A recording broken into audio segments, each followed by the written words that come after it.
جی بلال، تفصیلات سے آگاہ کیجیے۔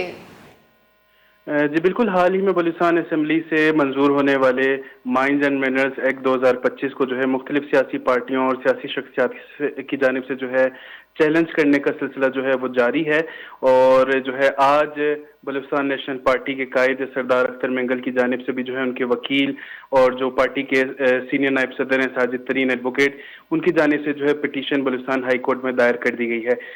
یہاں یہ بھی بتاتا چلوں کہ اس ایکٹ کو جو ہے اب تک جو سب سے پہلے چیلنج کیا تھا وہ جو ہے حاجی لشکری رحسانی صاحب نے کیا تھا، جو کہ سینئر سیاستدان ہیں۔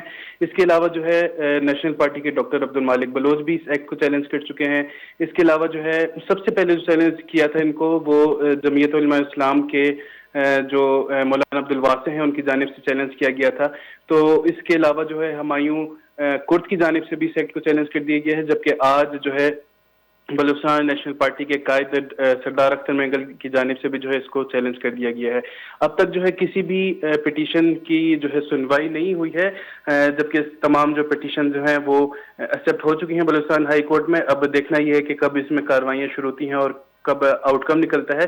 فی الحال جو ہے ہمارے اطلاعات کے مطابق جو ہے 5 پارٹیوں کی جانب سے جو ہے اس ایکٹ کو چیلنج کر دیا گیا ہے، جس میں آج جو ہے سردار اختر مینگل کی جانب سے کیا گیا ہے۔ جی بہت بہت شکریہ بلال۔